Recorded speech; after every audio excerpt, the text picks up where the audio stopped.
I've been feeling so down, yeah. Can you tell me why? Can you tell me why I'm down, yeah. Hi lovely humans. This video is going to be all about what you can get for £600 of rent in London. Of course, what you can get for £600, bill included, varies a lot depending on if you are choosing to live in the centre of London, more away, what are your criteria, but this is just actually going to be my experience. So I found this apartment, this bedroom in a shared house a month ago, and I'm gonna show you guys what it's like. So I pay £600 a month, bills included, electricity, water, council tax, Wi-Fi, everything is included, and this is what I get for it. First, let's talk a bit about my neighbourhood. I live in Walthamstow. Walthamstow is a borough that's quite northeast of London. My postcode is east, but if you look at a map, it's quite northeast. And actually, I live within 5 minutes of the station, the underground station, Walthamstow Central. Walthamstow Central is the terminus of the Victoria line, so I live very close to Victoria line and also to a bunch of bus lines and to an overground station. So pretty convenient, right? Walthamstow is located in zone 3, so it's definitely not the most central, but it's not completely outside of London either. Walthamstow is definitely not a posh neighbourhood. This is a very multicultural neighbourhood. I personally really enjoy it. You have lots of cuisine, you have lots of little shops that sell produce from all over the world, a big mall.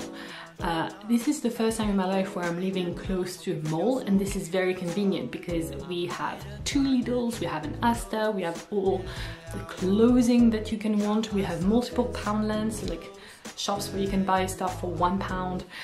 We have a cinema, we have very lively streets, pedestrian streets, roads, and especially we have a ton of coffee shop and dessert places. Seriously, on my way to work every morning, on my way to this underground station, in less than 5 minutes, I walk in front of like easily 5 coffee shops. We also have a park more down the road, but I'm not gonna talk so much about Walthamstow. I think you get the idea. I live in one of those very typical English streets with the very cute Victorian houses. It's pretty quiet despite being very near the action, so I really like that. And now that I've told you all about the neighbourhood, let's talk about the house I live in.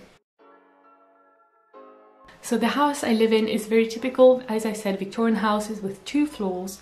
On the first floor we have 2 bedrooms, we also have a kitchen, and we have a laundry type of room where currently I have all my stuff drying. But yeah, and we also have a bathroom and extra fridge there, and now that is the kitchen. So the kitchen is not that big and not that convenient to eat in. So what happens in this place is that every flatmate basically just takes their food to their room. I don't cross many people in the kitchen actually. I think not that many people cook, but I cook a lot and it's very nice. We also have a garden, so to be honest, I haven't really used it at all yet. It's been quite cold, it's winter, but I feel like it's really, really nice in the summer month. Now you may have noticed that there is actually no living room in this house. This is something that I found to be quite common actually in a lot of houses and apartments in London because of space and prices. Agencies just use one of the living room as a bedroom. That is not the case with every houses though, but it's the case with this one. If we go upstairs, we have 4 additional bedrooms. You can see here just like bed frames that has been left. The landlord is probably actually gonna take this out of her hands pretty soon, but for now it's just been living in the hallway. We can now see the second bathroom, the upstairs bathroom. So this bathroom is shared by a total of 5 people. So if you consider that, this is actually a very clean bathroom. It's very functional, I like it. I do not keep my own toiletries in that bathroom because, as you can see, not that much space. We are 5 people using it, so I keep my own toiletries in my bedroom. That way I can just grab my boxes of toiletries and bring it to the bathroom. But so now let's move on to my bedroom.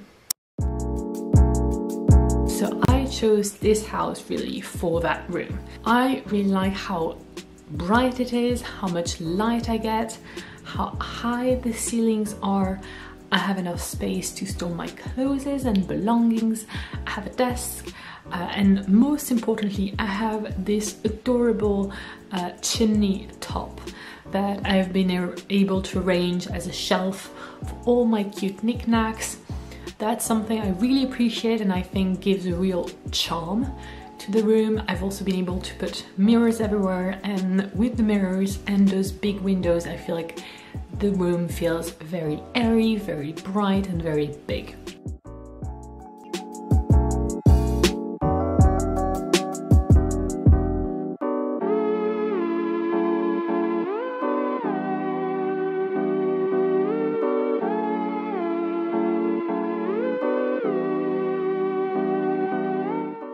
This is what my room looks like by night.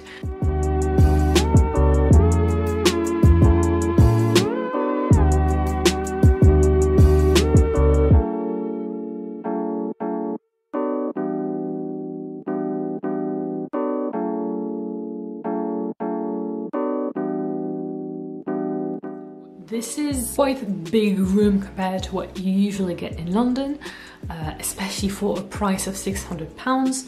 So the main reasons for the price being that cheap are the general state of the house, the fact that there is no living room, the fact that there are 9 people living here, also the fact that we are not super central in London. I personally think it's worth it. So yeah, this was just a short video to share with you how my room looks, how my house looks, what you can get, what you can do for £600 for rent. Everything is included in that price. So I hope this video was useful too, was helpful. I hope you learned some stuff. Of course, as I said, I'm pretty new to London, so if you have any other tips to add, any perspective, any thoughts, any questions, you can leave them in the comments. You can also send me your questions on Instagram. I post there very regularly, and if you want to see some of my pictures of London and other travel, you can follow me there. You can also subscribe to this channel if you like to see travel related, culture shock related content. I am French, I've lived in China, I've lived in the US, and now I live in London, so you can find videos about all of that and more. Thank you for watching until the end. See you soon.